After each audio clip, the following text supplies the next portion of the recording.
Hi guys, it's me, Joseph Lanushkin again, and in this video, I would like to discuss with you guys my little misadventures in Montreal, up in Quebec, in Canada. Now, last week, my father and I decided to go up to Canada for a couple of days, and we decided to first try luck at the Casino de Montreal, the nation's biggest casino in Canada, and quite possibly it was the biggest in North America too, but that's beside the point. So we kind of haphazardly decided to make a trip up to there from where we were in our little home in the Catskills. Now, to get to Montreal, we would have to go up the New York State Thruway. That'd be E7, Interstate E7, and from there it would change directly to our route number 15. And then from there it would go right to the casino. But, yeah. It was, very interesting, to say the least. So we travel along there, and then we had to go to purchase some formal wear for me, because the casino had like a dress code. Okay, fair enough. I can't expect for every casino to accept me like this, on their door, all that. So we just had to go to TG Maxx, by Platskill, or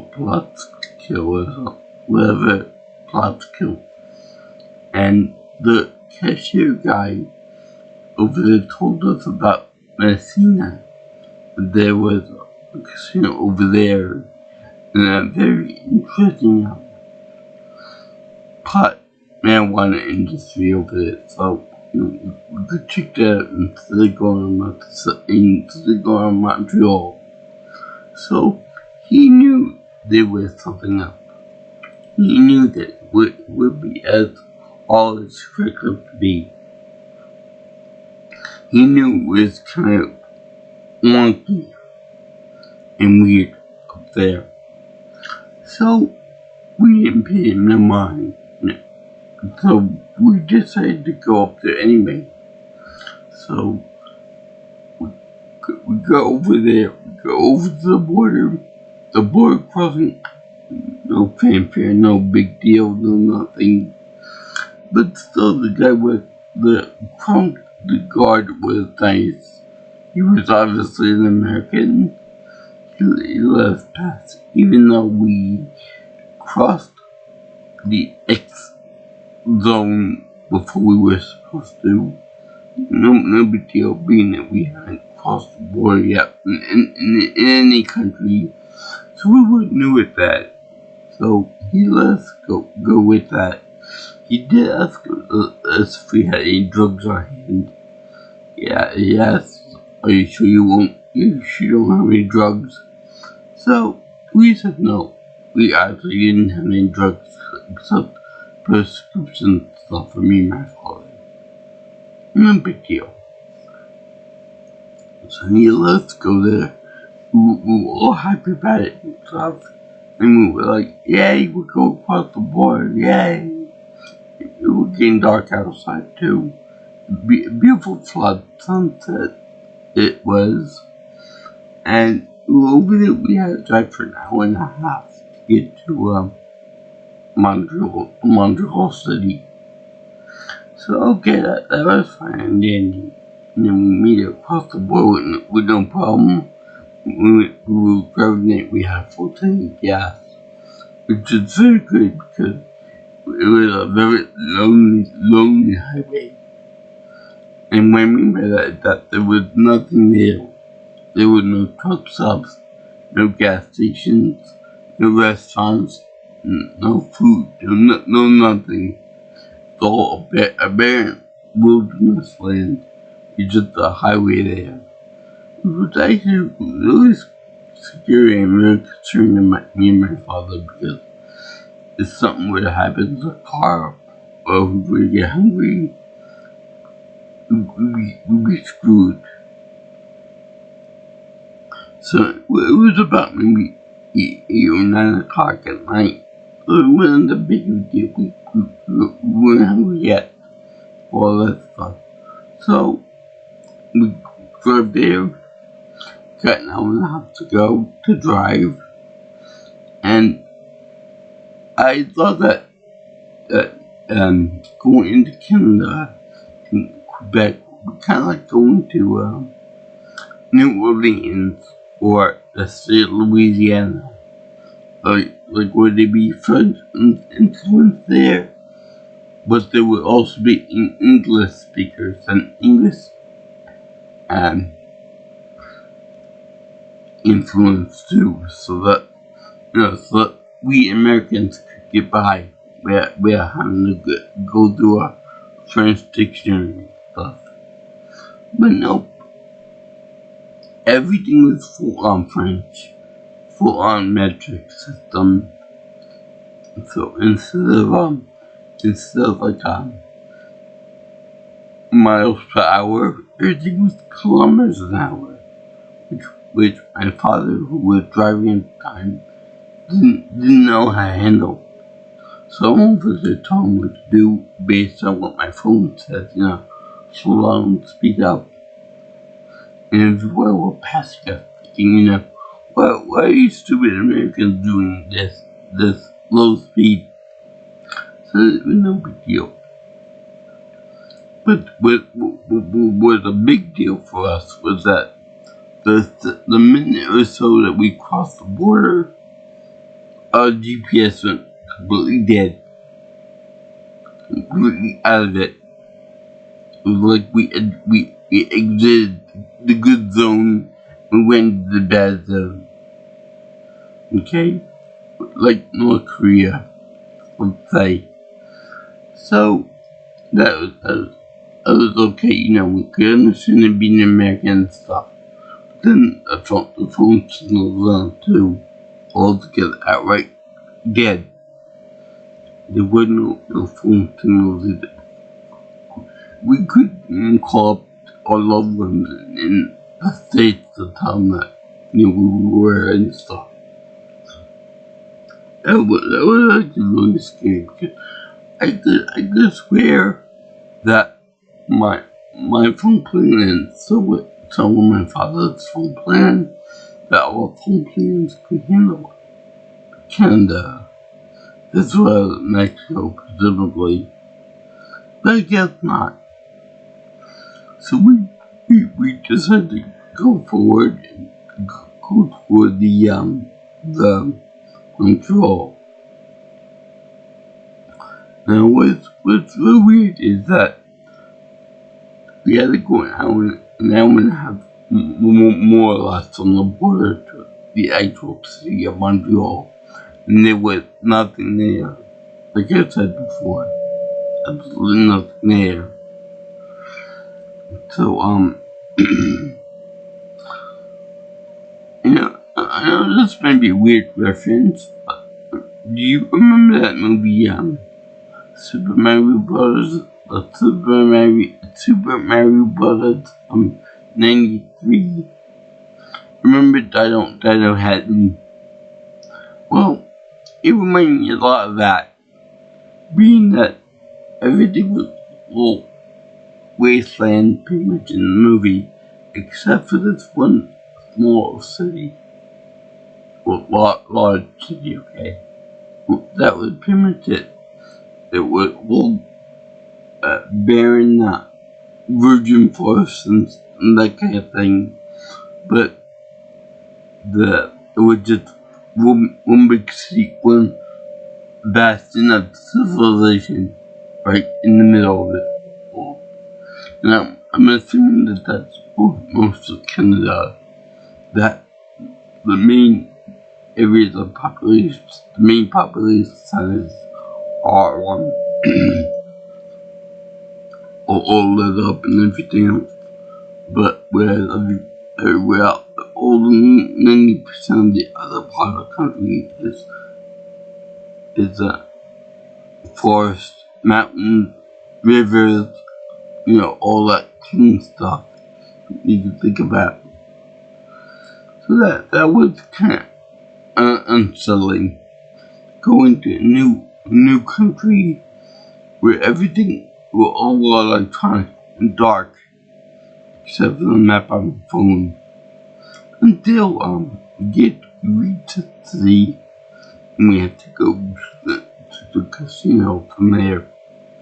And it's funny because when we really needed the map on my phone, not really the GPS, but more of the directional map on my phone, everything went dark on that literally because my phone charger wasn't working right in the car, so it went completely dead.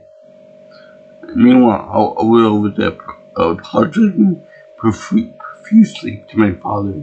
I'm sorry.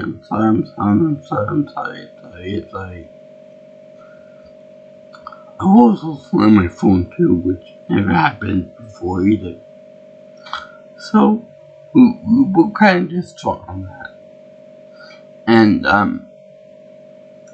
so we're on the outskirts of the city, and then we have to turn off onto a bridge area. I'm like, that's pretty cool. They have a bridge, a big bridge there, and you go under it first, then you go around it, and then you go on top of the bridge, under overpass stuff like. So, I don't know what even the bridge is called, but it was pretty cool because it had lit underneath it. It had lit blue lights underneath it. The color of hope in the DC universe. And they had a interesting extension line going across there too. So that was pretty nice. That was a nice bridge. Then you would comment on that, on the description below what that is. Let me know. So we get across this bridge, and then we see Montreal there, the light in the dark, and there are very few signs there. None of them are in English, by the way.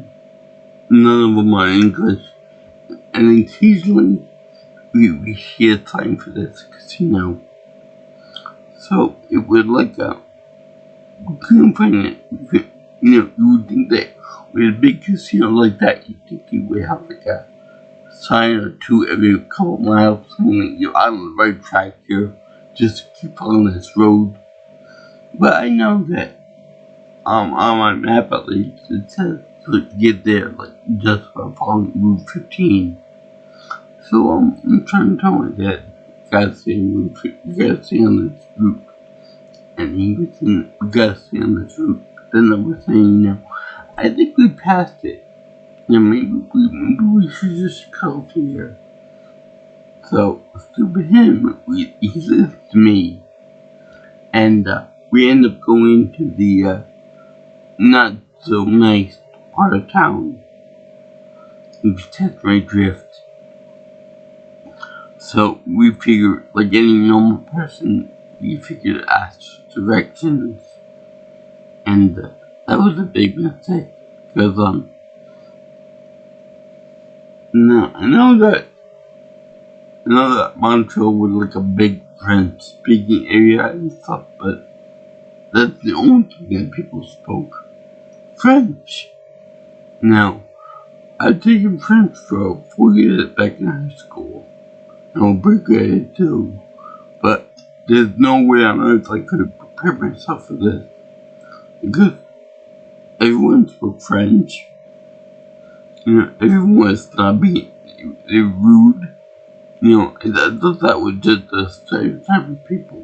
That, the French are very rude and loud and obnoxious about everything. But I was always taught that, treat people with respect and, again, person by person, based my judgment of them on the individual personality, not, stereotypes that all French people are like blah, all women are like blah, all people like this, that, and the other thing. Like, not all disabled people are like this or that, the other part. So, we go there, people are very rude, very loud, very obnoxious. In fact, they're bad drivers. The worst people in New York City, which I gotta give it to my dad. He actually did say that they are worse than the people that knew in New York City. So, every time that he brings up the fact that New York City drivers are bad, I'm gonna say, but Dad, I think you said that the Montreal people were worse drivers. So, there was no chance in hell they would be able to understand me. My father could barely understand them either. And, we did get a few nice people over there that showed direction and stuff, but it was really hard to understand them and really hard to follow the main street names and stuff, being in French and whatnot. I remember that this one guy was trying to tell us to go on Pepino Road, and he spoke with a French accent, but he spoke with more of a he almost some Jamaican, and he was most of the people that were black. I will admit that, but I also know my history, saying that France did own many colonies in the Caribbean and Africa, so that makes a lot of sense. So like they owned Vietnam at one point or another. So that was fine. That was a culture shock. In fact, the only person that my father liked and he got, in conversation with was a cabbie. So we figured that, a cab driver would know the sea and the layout of the city. And he would certainly know where a casino like this was. So, we get ready to, go to the casino and move over there. Good hour trying to find out where it was. So, we go over there and we figured that before we go there, we might well go to McDonald's to find out where, get something to eat first. Before we get lost again and all that stuff. So, we go to McDonald's there. My father went into the place, and he was lost. Even if I were there, he would be lost because everything was in French. It was no English whatsoever. They wouldn't even accept our money or American money. That may be something that I could blame on Trump for ruining our relations with Canada. But they wouldn't accept our money. Thank goodness my dad has credit cards and took our credit cards. I think American Express, something or other. So anyway, I thought that this would be more of a bilingual type city, like New Orleans. But it's like, if you don't know a language, fuck you. good learning French. You know, forget about this. Maybe can be a 50-50 English-French thing.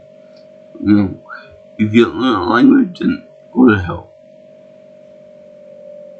Which I feel is kind of a microcosm up to French culture anyway. Because they're very proud of the culture and proud of the language, and damn anybody that doesn't like it. Okay, that was fine. So I found it very novel that the French that the McDonald's offer only had only French menu items on there, and even when you got the McDonald's packaging, everything went in too. Although I would like to have a croissant wedge, or maybe a McGriddle with cheese. Again, Pulp Fiction. I think I had that actually. I remember what it was. I remember I had my first apple pie from them. But we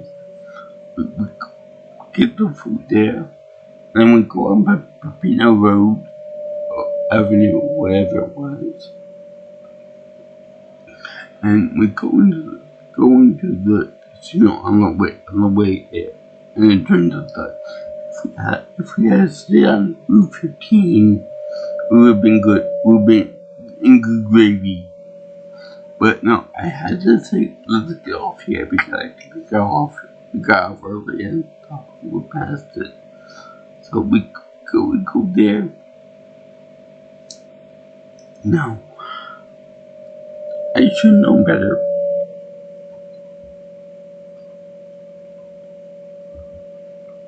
You gotta look at the website for the casino in Montreal. It was only in French. There was a translate feature, but it was only in French. And they had a buffet there, but the buffet required reservations. So you had the phone where you had reservations. So then I looked up, but if I could get a hotel room over there, you know, because we've been traveling for like, at this point, 8 hours or something or other. 8 hours. So, we were pretty tired, we were getting hungry and stuff, so I figured, you know, get a hotel room and spend the night. And then the next day we could go out and we could go to sightseeing, we could go to Chinatown, go to see the magnificent churches over there. We can see maybe some shows over there or other stuff there. But guess what? There was no goddamn hotel in the casino. We were like, what the fuck? Now, how can you have such a big ass casino in the middle of a big city like that and not have a goddamn fucking hotel room? And especially when you require to wear formal outfits on, you gotta make reservations for the buffet. It's like the ultimate prank, the ultimate pony. And then I looked up and I found that they were gonna have this casino was gonna have like a hotel built into it 3 years that'll be completed.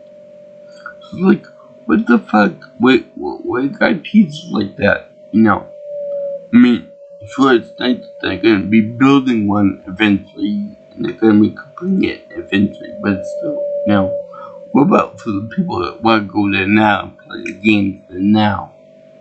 I mean, what are they gonna have? Like the Americans go there and they're gonna prank us like they did with us.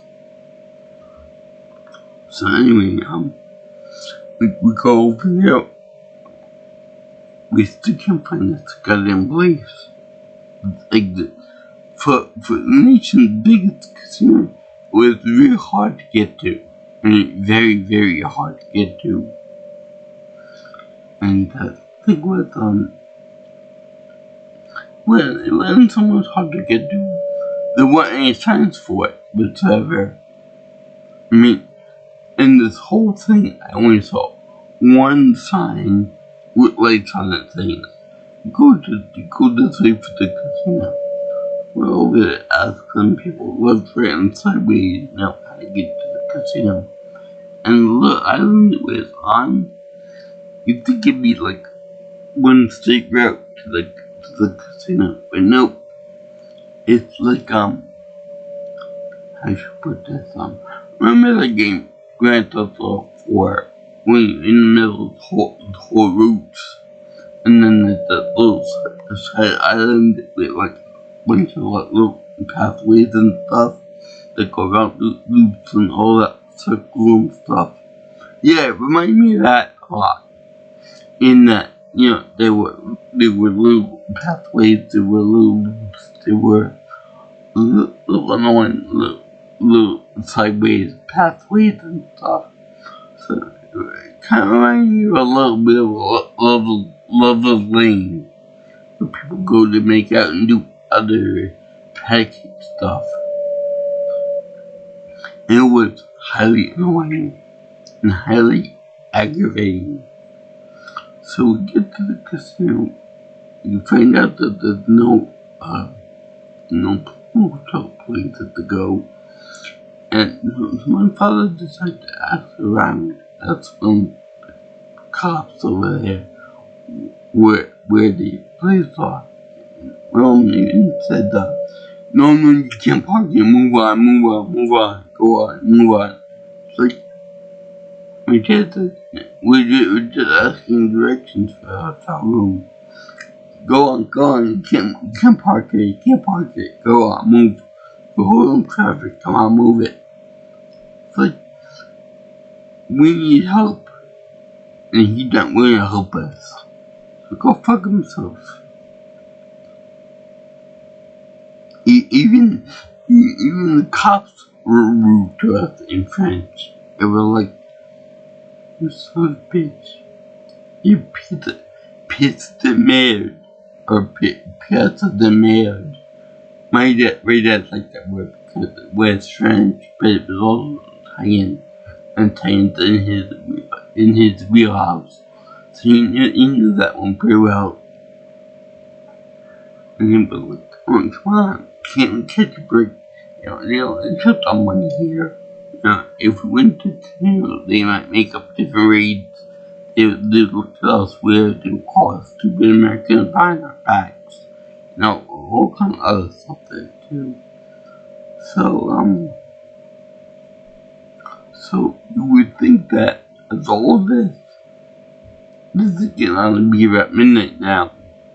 You would think that there'd be some kind of signage or some kind of reference to another hotel that we could stay at temporarily while we were still in Quebec, Canada. But no, there was nothing. The one hotel that we did go to was like kind of fancy, even they were booked up. Apart from Smith Lacoste wanted to go to the casino, but couldn't really get there and stuff, so I had to go back across the border, and the guy looked at us like, told us how, kind of like it was part of the course that these newbie people would go to, would try to get to, Montreal and not doing any research beforehand, and then we would come back with a hotel, like go to it another place in the United States. So, yeah, I'm sure that if we had tried to stay on Route 15 past the casino, we would have found other more entertaining areas of the country. And I thought that the crossing over from New York State on the first time would be the same for all of the crossing. Would be pretty easy. But nope, that shouldn't be a pain in the ass too. So, anyway,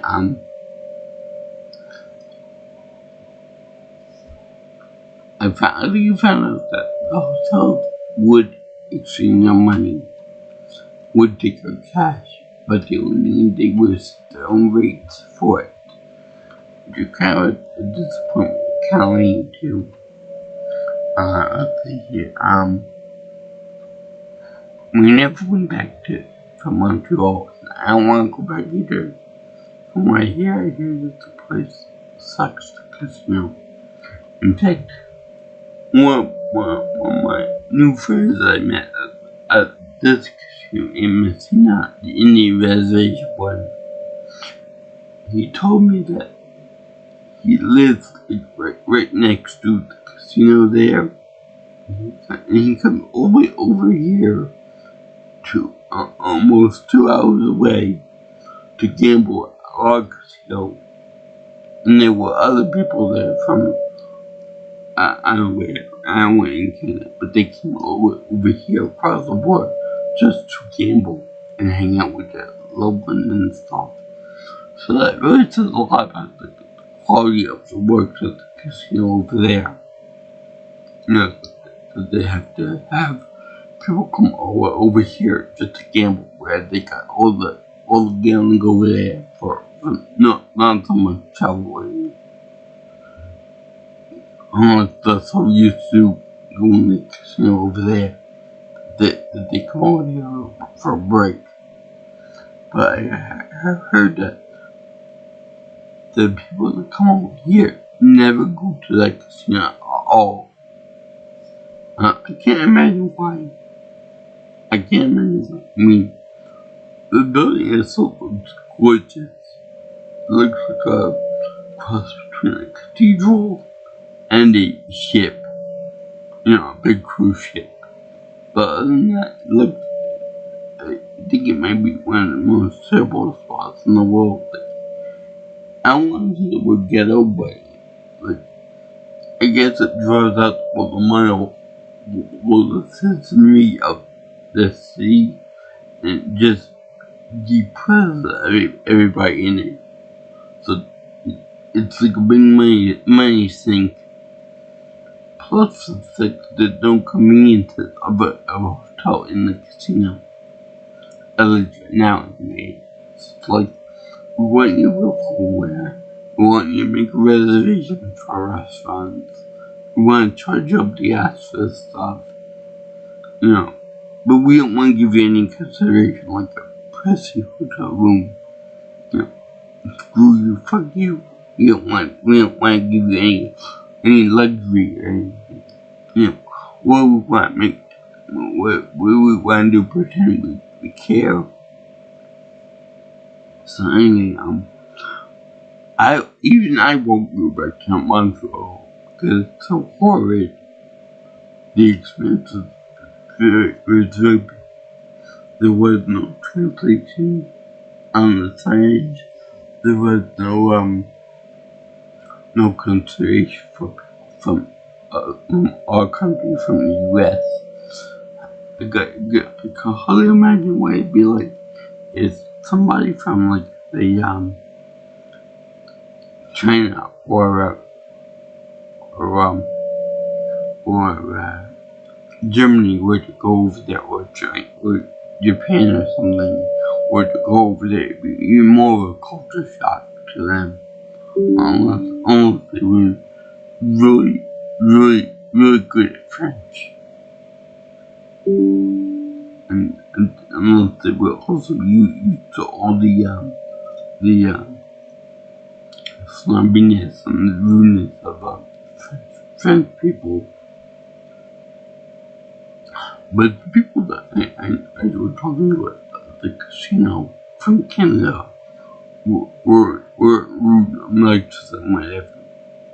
I'm sure that forgotten that the casino over there, they probably rude, they'd be nasty, they would look at me and my father like we were nuts, like we were all aliens and all that. be like, go from one country to a completely alien type environment. No fun service, it was scary. You didn't take out money, that was even more scary. And the GPS died on us. And then the phone map died. It was like, there's one big clash. After one more difficulty, there was another difficulty, after another one, and it was like, can't be a freaking break here. Christ's sake. Anyway, I thank you for watching my video on Misadventures in Montreal. When we crossed the border, we were wearing something like this, so I don't think that would affect anything on the other crossing. Maybe it could have been that we were bad dancing our experience in Montreal. And there was a reason why my father never went to Montreal with my mother. And that could be why. Because we had so many bad experiences there. He even told his brother about the experience we had there. He was all dumbfounded by it. And then he blamed Trump for it. So yeah, I would imagine Trump had a big part of it. But something that it was always like this. It was always like a horrid type thing. Anyway, if you guys want to, if you guys like what you see here and you want to see more of my videos, you can always like, comment, share, and subscribe to my channel. Or if you want, you can call me or text me at 631-707-3707. Or you can follow me on Twitter, or actually prefer at PMessenPro. And my email is jjviewingchannel@gmail.com. So that's the name that survived Montreal. I wanted the experience to be different if you actually flew there, driving there, which, yeah, it seems it was very easy to drive there. Peace out, my brothers and sisters. Au revoir, all you girls and guys in the land. I'll see you in the next video. Bye bye. Oh yeah, we also came back from the to over here and spent the night over here that night. So 2 in the morning we got a hotel room and we stayed overnight. Then from there we went to Messina. Thank God. See ya.